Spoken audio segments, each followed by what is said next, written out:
السلام علیکم ورحمۃ اللہ وبرکاتہ۔ اعوذ باللہ من الشیطان الرجیم، بسم اللہ الرحمن الرحیم۔ فلما جاء امرنا جعلنا عالیها سافلها وامطرنا علیها حجارة من سجیل منضود مسومة عند ربک وما هي من الظالمین ببعید۔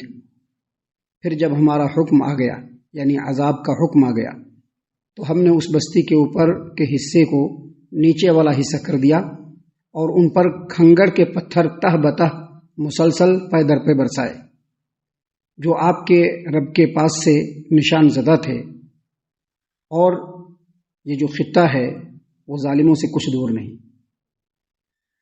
محترم سامعین کرام، سورہ ہود سورہ نمبر 11 اور اسی سورت سے ابھی آپ کے سامنے آیت نمبر 82 83 یہ دو آیات تلاوت کی گئیں۔ دونوں آیتوں کا ترجمہ بھی اللہ تبارک و تعالیٰ کی توفیق سے آپ کے سامنے پیش کیا گیا۔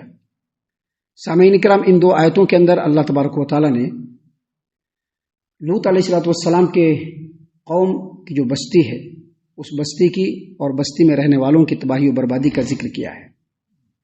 سامعین کرام، یہ تمام باتیں عبرت و نصیحت کی خاطر ہے ہر دور کے لوگوں کے لیے جو ان کے بعد گزرے ہیں۔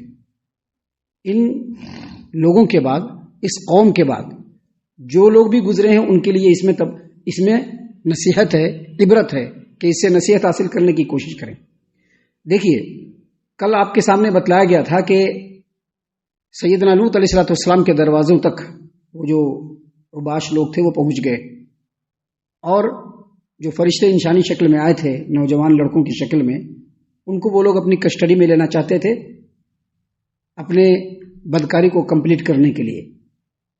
لیکن سیدنا لوط علیہ السلام کی بیچارگی بے بسی کو دیکھ کر کے فرشتے خود آگے بڑھے اور کہا کہ آپ کو بالکل فکر کرنے کی ضرورت نہیں ہے، یہ جتنے لوگ ہیں ان کی تباہی و بربادی کا وقت آ چکا ہے۔ اور اس کے بعد آگے بڑھ کر کے ایک روایت کے مطابق جبرائیل امین علیہ السلام نے اپنے پر سے ان کے آنکھوں کو چھوا، جس سے وہ تمام کے تمام اندھے ہو گئے، اور ایک روایت کے مطابق اپنے صرف بازوؤں کو کھولا اور بازو کو ان کی طرف ایسے کیا تو پورے کے پورے جتنے بھی لوگ تھے سب اندھے ہو گئے، اور ایک دوسرے پر گرتے پڑتے بھاگے اور کہا کہ لوط کے جو مہمان ہے یہ جادوگر لوگ ہیں۔ اس کے بعد فرشتوں نے سیدنا لوط علیہ السلام کو کہا کہ جب رات کا ایک حصہ گزرے تو آپ اپنے اہل و عیال کو لے کر، یعنی ایمان والوں کو لے کر کے نکل جائیں، لیکن آپ کی بیوی نہیں نکلے گی، کیونکہ اس کو یہیں پہ رہنا ہے۔ وہ کافر قوم کے ساتھ ہے اور ان کے برائی میں مکمل حصے دار ہے وہ بھی۔ لوط علیہ السلام نکل گیا اپنے تمام لوگوں کو لے کر کے، اور ادھر عذاب کا وقت آیا۔ فرشتوں نے یہ بھی کہا تھا کہ عذاب کا وقت صبح کا وقت ہوگا، اور صبح کے وقت سے مراد یہی وقت جو سورج کے طلوع سے بالکل قریب وقت ہے۔ حافظ ابن کثیر رحمہ اللہ نے اپنی تفسیر ابن کثیر کے اندر ان آیتوں کی تفسیر میں بتلایا ہے کہ یہ طلوع آفتاب سے پہلے کا وقت تھا۔ اس وقت عموماً لوگوں کے اوپر نیند کا خمار بہت ہی زیادہ غالب ہوتا ہے۔ اس وقت خاص طور سے نیند کا جو خمار ہوتا ہے بہت زیادہ غالب ہوتا ہے۔ کیوں؟ کیونکہ شیطان اس کو تھپکے دے کر کے سلاتا رہتا ہے، اور جیسے ہی سورج طلوع ہوگا تو کیا کرے گا؟ جیسے ہی سورج طلوع ہوگا تو کیا کرے گا؟ یہ جو فجر نہیں پڑھنے والے لوگ اپنے گھروں کے اندر سوئے ہوئے ہیں، ان کے کان میں پیشاب کر دے گا، اور جس کی وجہ سے دن بھر وہ خبیث، نجس اور ناپاک رہے گا وہ آدمی۔ تو اللہ تبارک و تعالیٰ نے فرمایا فلما جاء امرنا، جب ہمارا حکم آ گیا، یعنی عذاب کا وقت آ گیا۔ اور حافظ ابن کثیر رحمہ اللہ نے فرمایا کہ یہ طلوع آفتاب کے ٹھیک پہلے کا وقت تھا، جس وقت عذاب آنا تھا۔ تو اللہ نے فرمایا جعلنا عالیہا سافلہا، تو ہم نے اس بستی کے اوپر والے حصے کو، ابھی یہ جو بستی ہے یہ اس کا اوپر والا حصہ یہ ہوا اور نیچے والا حصہ زمین کا ہوا، تو اس بستی کے اوپر والے حصے کو نیچے والا حصہ بنا دیا، یعنی پورے بستی کو پلٹ دیا، الٹی ہوئی بستی۔ اللہ نے قرآن کریم کے سورۃ النجم میں فرمایا ہے والمؤتفکۃ،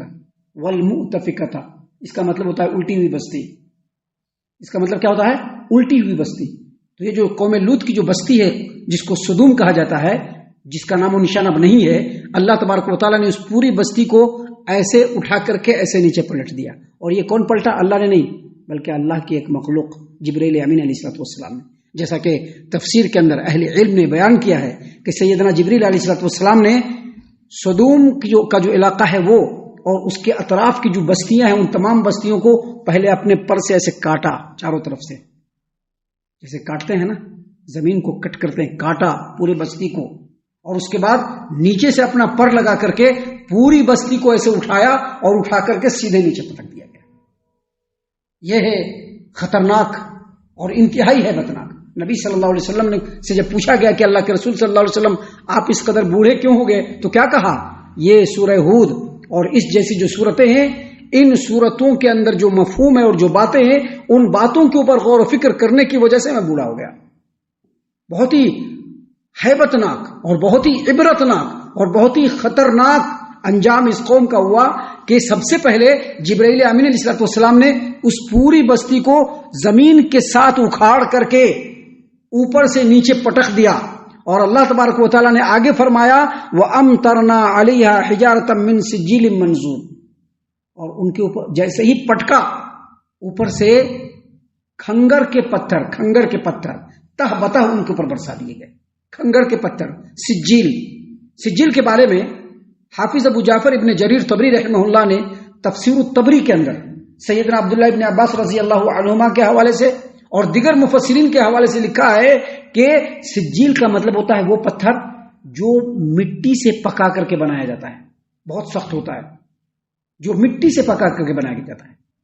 حافظ ابن کثیر رحمہ اللہ نے تفسیر ابن کثیر کے اندر بیان کیا ہے کہ سجیل کے بارے میں بعض اہل علم نے کہا ہے کہ سجیل یہ فارسی لفظ سے ہے جو اصل میں کیا ہے، سنگ گل.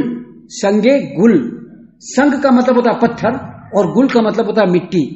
سنگ کا مطلب کیا ہوتا ہے؟ پتھر، اور گل کا مطلب کیا ہوتا ہے؟ مٹی. اسی لیے اللہ تبارک و تعالیٰ نے قرآن کریم کے سورۃ الزاریات آیت نمبر 33 میں کہا لِنُرْسِلَ عَلَيْهِمْ حِجَارَةً مِّن طِينٍ. لِنُرْسِلَ عَلَيْهِمْ حِجَارَةً مِّن طِينٍ. حِجَارَةً مِّن طِينٍ کا مطلب کیا ہوتا ہے؟ ایسا پتھر جو مٹی سے بنا ہوا ہو، جس کو کیا کہتے ہیں؟ کھنگر. کیا کہتے ہیں؟ کھنگر. ابھی جو چھت کے اوپر جو چڑکی وغیرہ ڈالتے ہیں اس میں چھوٹے چھوٹے پتھر لگتے ہیں نا، وہ بھی کھنگر کہلاتا ہے. تو اسی کا بڑا مضبوط اور انتہائی سخت پتھر کہ جس کو لگنے کے بعد وہ کھڑا نہیں رہ سکے، اس کو کہتے ہیں سجیل. امام بخاری رحمہ اللہ نے صحیح البخاری کے اندر کتاب التفسیر کے اندر باب قولہ تعالی وعرشہ علی الماء میں معلقاً بتلایا ہے کہ سجیل کا مطلب ہوتا ہے بڑے اور مضبوط پتھر جو نوکیلے ہوتے ہیں. اور بعض لوگوں نے کہا کہ بڑا گرم پتھر. اللہ تبارک و تعالیٰ نے فرمایا فلما جاء امرنا جعلنا عالیہا سافلہا، جب ہمارے عذاب کا حکم آ گیا تو ہم قوم لوط کی بستی کو اس کے اوپر والے حصے کو نیچے کر دیا، اور پھر وَأَمْطَرْنَا عَلَيْهِمْ حِجَارَةً مِّن سِجِّيلٍ مَّنضُودٍ، پھر ان کے اوپر کھنگر کے پتھر جو مضبوط اور نوکیلے پتھر ہوتے ہیں ان کے اوپر تہ بتہ مسلسل اور لگاتار برسا دیے، جس سے وہ تمام کے تمام ہلاک و برباد ہو گئے. محترم سامعین کرام، یہاں پر منضود کا مطلب ہوتا ہے لگاتار برسانا. اور آگے اللہ نے فرمایا مسومتن عند ربک. مسومتن عند ربک، وہ جو پتھر تھے وہ ان کے رب کی، آپ کے رب کی طرف سے، اے محمد صلی اللہ علیہ وسلم یا اے سننے والے، وہ جو پتھر تھے وہ آپ کے رب کی طرف سے نشان زدہ تھے. نشان زدہ تھا کیا مطلب؟ ایک خاص قسم کا پتھر تھا جس کے اوپر نشان لگا ہوا تھا. حافظ ابن کثیر رحمہ اللہ فرماتے ہیں کہ جن جن لوگوں کو پتھر لگنا تھا، جس کو جو پتھر لگنے والا ہے اس پر ان کا نام بھی لکھا ہوا تھا. جس پتھر سے جس کو مارا جانا تھا، جو پتھر جس کو لگنے والا تھا، اس پر اس کا نشان، اس کا نام بھی لکھا ہوا تھا. حافظ ابو جعفر ابن جریر طبری رحمہ اللہ نے تفسیر الطبری کے اندر امام قتادہ سے اور وہ امام اکرمہ سے روایت کرتے ہیں کہ وہ جو پتھر تھا وہ بالکل سرخ تھا، مضبوط تھا اور بالکل نوکیلا تھا. اور پھر آگے کہتے ہیں کہ ایک آدمی جو ہے اس بستی کے اندر لوگوں کے درمیان بات کر رہا ہے. ایک آدمی کا ہی آئیڈینٹیفائی کیا ہے کہ ایک آدمی لوگوں کے ساتھ اس بستی کے اندر لوگوں سے بات کر رہا ہے. ایک پتھر آتا ہے اور پہلے اسی آدمی کو ٹارگٹ کرتا ہے وہ پتھر، اور ڈائریکٹ اس کو لگتا ہے اور لگتے ہی وہ آدمی وہاں پر ہلاک ہو جاتا ہے. اور پھر لگاتار وہ پتھر برسنا شروع ہوتا ہے. حافظ ابو جعفر ابن جریر طبری رحمہ اللہ نے تفسیر طبری میں لکھا ہے کہ سدوم کے علاقے میں بھی یہ پتھر کی بارش ہوئی اور لگاتار ہوئی، اور صدوم کے اطراف کے علاقے میں بھی وہ پتھر کی بارش لگاتار ہوئی، جس کی وجہ سے پوری کی پوری بستی اور اس کے اطراف کی جو پورے کے پورے علاقے ہیں وہ سارے کے سارے تباہ و برباد ہو گئے۔ اتنے ہی تباہ و برباد نہیں ہوا، بلکہ بعض مفسرین نے یہ بھی کہا ہے کہ وہ زمین اور وہ بستی اور وہ خطہ کہاں گیا کسی کو پتہ نہیں، اور آج وہیں پر بحیرہ مردار ہے، ڈیڈ سی، آج بھی جا کر کے اس کو دیکھا جا سکتا ہے۔ اس قوم کا یہ بھیانک انجام ہے جس کے بارے میں فائنلی اللہ تبارک و تعالیٰ نے فرمایا وَمَا هِيَ مِنَ الظَّالِمِينَ بِبَعِيدٍ، وَمَا هِيَ مِنَ الظَّالِمِينَ بِبَعِيدٍ۔ اور یہ جو خطہ ہے، یہ میں ترجمہ میں بول رہا ہوں، اس کا جو اصل ترجمہ ہے، لفظی ترجمہ وہ یہ، اور یہ ظالموں سے بعید نہیں ہے، اور یہ ظالموں سے بعید نہیں ہے۔ اس کا دو معنی اور مفہوم لیا گیا ہے۔ ایک مفہوم یہ لیا گیا ہے کہ دور نبوی کے جو منکرین ہیں یا نبی صلی اللہ علیہ وسلم کا جو انکار کرنے والے ہیں، یہ جو خطہ ہے جہاں پر اللہ تبارک و تعالیٰ نے ان لوگوں کے کرتوتوں کی وجہ سے ایسی بھیانک تباہی و بربادی اللہ کی طرف سے وہاں پر جو آئی، یہ جو بستی ہے ان منکرین اور ظالمین سے دور نہیں ہے۔ یہ جا کر کے اس کو اپنے آنکھوں سے دیکھ سکتے ہیں کہ اللہ تبارک و تعالیٰ نے ان لوگوں کا ایسا حال کیا کہ ان کا ذکر تو موجود ہے لیکن وہ بستی موجود نہیں ہے۔ وہاں پر مردار سمندر آج بھی بہہ رہا ہے، جا کے کوئی بھی دیکھ کر کے آ سکتا ہے۔ اور دوسرا مطلب اور دوسرا مفہوم اس آیت کریمہ کے اس ٹکڑے کا یہ ہے کہ یہ جو اتنی تباہی اور بربادی آئی اور اتنا تباہ و برباد کر دینے والا جو عذاب آیا، یہ قوم لوط کے ساتھ خاص نہیں ہے، یہ صرف قوم لوط کے ساتھ خاص نہیں ہے، بلکہ کوئی بھی ظالم، کوئی بھی نبی صلی اللہ علیہ وسلم کا انکار کرنے والا، آپ کے لائے ہوئے باتوں کا انکار کرنے والا، آپ صلی اللہ علیہ وسلم کی حدیثوں کا انکار کرنے والا، اور جتنے بھی ظالمین ہیں وہ یہ نہ سمجھے کہ یہ صرف قوم لوط کے ساتھ خاص ہے، بلکہ اللہ تبارک و تعالیٰ کسی کے اوپر بھی اس طرح کا عذاب بھیجنے کے اوپر بالکل قادر ہے، اور یہ عقل سے دور کی بات نہیں ہے۔ لہذا انسانوں کو چاہیے کہ ان واقعات کو سن کر کے، پڑھ کر کے، سمجھ کر کے اپنے دل کے اندر ڈر جانا چاہیے، اللہ تبارک و تعالیٰ کی نافرمانی سے بچنے کی کوشش کرنی چاہیے کہ کہیں ایسا نہ ہو کہ ایسے عذاب میں ہم بھی مبتلا ہو جائیں۔ ہم اللہ سے دعا کرتے ہیں کہ اللہ تعالیٰ ہم تمام کو ان تمام باتوں کے اوپر خوب غور و فکر اور تدبر کرنے کے ساتھ ساتھ ان باتوں کے اوپر عمل کرنے کی بھی توفیق عنایت فرمائے، آمین۔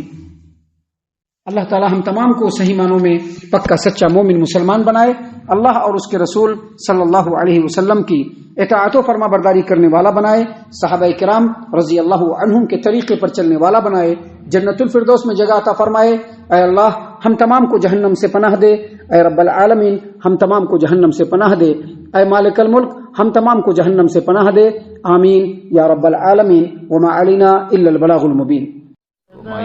الذي نزل الفرقان على عبده ليكون للعالمين نذيرا